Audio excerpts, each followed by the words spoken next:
Hello, friends. Welcome back. Let us go ahead with part 2 of the book Dinosaur Before Dark. So, start with the fourth chapter. Jack gasped as Annie held out her hand. Oh, brother! She was always trying to make friends with animals. But this was going too far. Don't get too close to him, Annie, Jack shouted. But Annie touched the pteranodon's crest. She stroked his neck. She was talking to him. But what in the world was she saying? Jack took a deep breath. Okay, he would go down too. It would be good to examine the creature, take notes like a scientist. Jack started down the rope ladder.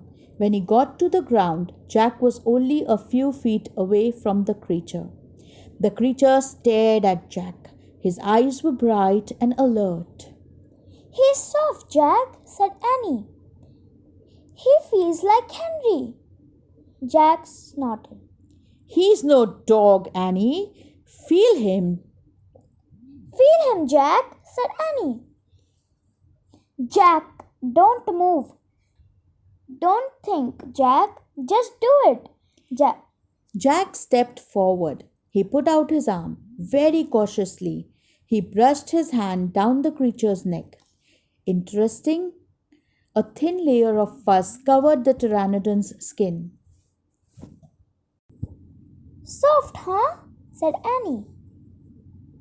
Jack reached into his backpack and pulled out a pencil and a notebook. He wrote, Fuzzy skin. What are you doing? Asked Annie. Taking notes, said Jack. We are probably the first people in the whole world to ever see a real live pteranodon. Jack looked at the pteranodon again. The creature had a bony crest on top of his head. The crest was longer than Jack's arm. I wonder how smart he is, Jack said. Very smart, said Annie. Don't count on it, said Jack. His brain's probably no bigger than a bean. No, he's very smart. I can feel it, said Annie. I'm going to call him Henry. Jack wrote in his notebook, Small brain. Jack looked at the creature again. Maybe he's a mutant, he said. The creature tilted his head. Ha ha ha ha! Annie laughed. He's no mutant, Jack. Well, what's he doing here then? Where is this place? Said Jack. Annie leaned close to the pteranodon. Do you know where we are, Henry? She asked softly. The creature fixed his eyes on Annie. His long jaws were opening and closing, like a giant pair of scissors. Are you trying to talk to me, Henry? Asked Annie. Forget it, Annie, Jack wrote in his notebook. Mouth like scissors. Did we come to a time long ago, Henry? Asked Annie. Is this a place from long ago? Suddenly she gasped. Jack! He looked up. Annie was pointing toward the hill. On top stood a huge dinosaur. Chapter 5. Gold in the Grass. Go, go, said Jack. He threw his notebook into his pack. He pushed Annie toward the rope ladder. Bye, Henry, said Annie. Go, said Jack. He gave Annie a big push. Quit it, she said. But she started up the ladder. Jack scrambled after her. They tumbled into the treehouse. They were panting as they looked out the window at the dinosaur. He was standing on the hilltop, eating flowers of a tree. Oh man, whispered Jack. We are in a time long ago. The dinosaur looked like a huge rhinoceros, only he had 3 horns instead of 1. 2 long ones above his eyes and 1 on his nose. He had a big shield-like thing behind his head. Triceratops, said Jack. Does he eat people? Whispered Annie. I'll look it up. Jack grabbed the dinosaur book. He flipped through the pages. There, he said. He pointed to a picture of a triceratops. He read the caption. The Triceratops lived in the late Cretaceous period. This plant eating dinosaur weighed over 12,000 pounds. Jack slammed the book shut. Just plants, no meat. Let's go see him, said Annie. Are you nuts? Said Jack. Don't you want to take notes about him? Asked Annie. We're probably the first people in the whole world to ever see a live Triceratops. Jack sighed. She was right. Let's go, he said. He shoved the dinosaur book into his pack. He slung it over his shoulder and started down the ladder. On the way down, Jack stopped. He called up to Annie. Just promise you won't pet him. I promise. Promise you won't kiss him. I promise. Promise you won't talk to him. I promise. Promise you won't. Go, she said. Jack went. Annie followed. When they stepped off the ladder, the pteranodon gave them a kind look. Annie blew a kiss at him. Be back soon, Henry. She said cheerfully. Shh, said Jack, and he led the way through the ferns, slowly and carefully. When he reached the bottom of the hill, he kneeled behind a fat bush. Annie knelt beside him and started to speak. Shh! Jack put his finger on his lips. Annie made a face. Jack peeked out at the Triceratops. The dinosaur was incredibly big, bigger than a truck. He was eating the flowers of a magnolia tree. Jack slipped his notebook out of his pack. He wrote, Eats flowers. Annie nudged him. Jack ignored her. He studied the Triceratops again. He wrote, Eats slowly. Annie nudged him again. Hard. Jack looked at her. Annie pointed to herself. She walked her fingers through the air. She pointed to the dinosaur. She smiled. Was she teasing? She waved at Jack. Jack started to grab her. She laughed and jumped away. She fell into the grass in full view of the Triceratops. Get back, whispered Jack. Too late, the big dinosaur had spotted Annie. He gazed down at her from the hilltop. Half of a magnolia flower was sticking out of his mouth. Oops, said Annie. Get back, Jack shouted at her.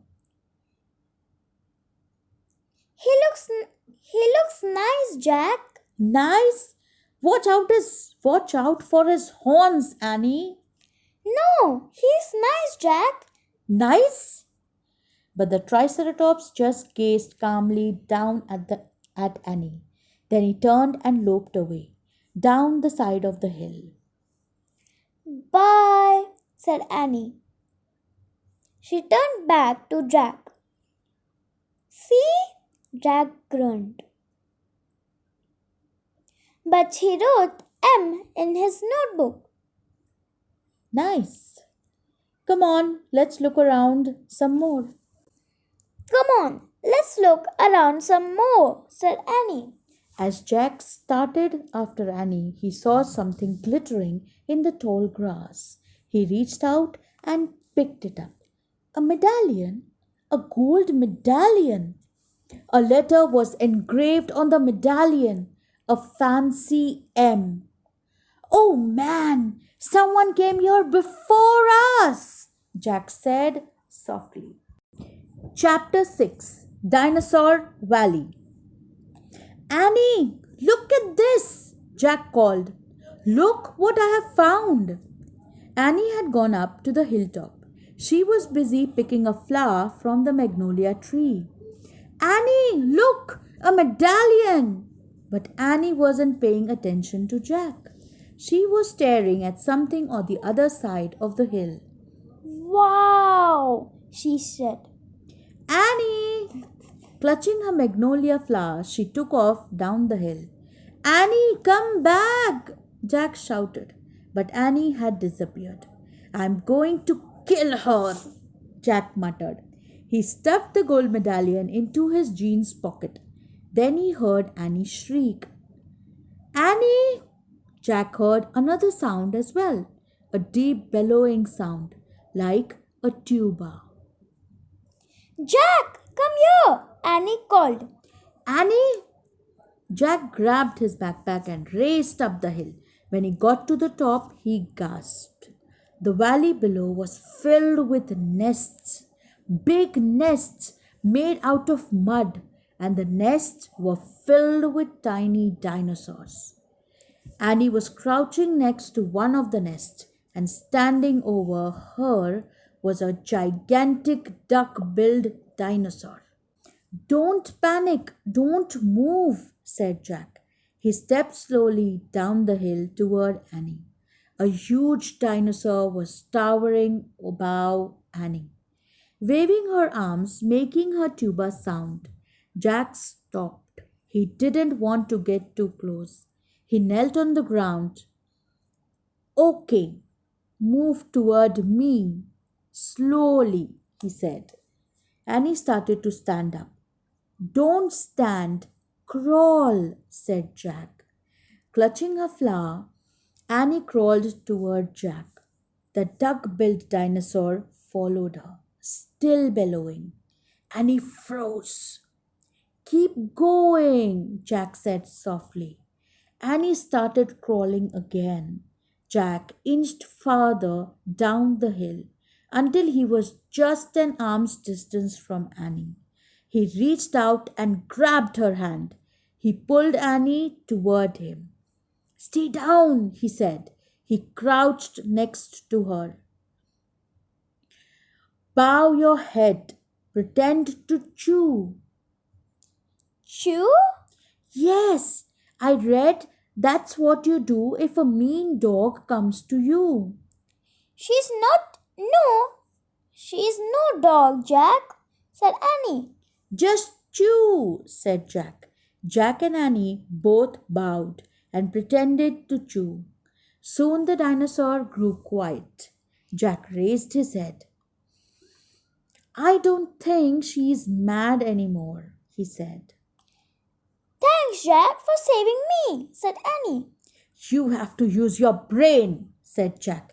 You can't just go running to a nest of babies. There's always a mother nearby. Annie stood up. Annie! Too late. Annie held out her magnolia flower to the dinosaur. I'm sorry, I made you. You worry, babies, she said. The dinosaur moved closer to Annie. She grabbed the flower from her. She reached for another. No more, said Annie. The dinosaur let out a sad tuba sound. But there are more flowers up there, Annie said. She pointed to the top of the hill. I'll get you some. Annie hurried up the hill.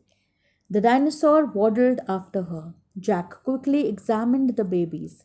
Some were crawling out of their nests. Where were the other mothers?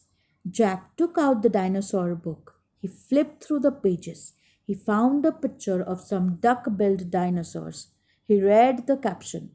The Anthosauruses lived in colonies. While a few mothers babysat the nest, others hunted for food. So there must be more mothers close by. Hey, Jack, called Annie. Jack looked up. Annie was at the top of the hill, feeding magnolia flowers to the giant Anthosauros. She's nice too, Jack. She's nice too, Jack, Annie said. But suddenly the Anthosauros made her terrible tuba sound. Annie crouched down and started to chew. The dinosaur barged down the hill. She seemed afraid of something. Jack put the book down on top of his back. He hurried up to Annie. wonder why she ran away, said Annie. We were starting to be friends. Jack looked around. What he saw in the distance almost made him throw up. An enormous, ugly monster was coming across the plain. He was walking on two big legs, swinging a long, thick tail, and dangling two tiny arms. He had a huge head, and his jaws were wide open. Even from far away, Jack could see his long, gleaming teeth. Tyrannosaurus Rex, whispered Jack.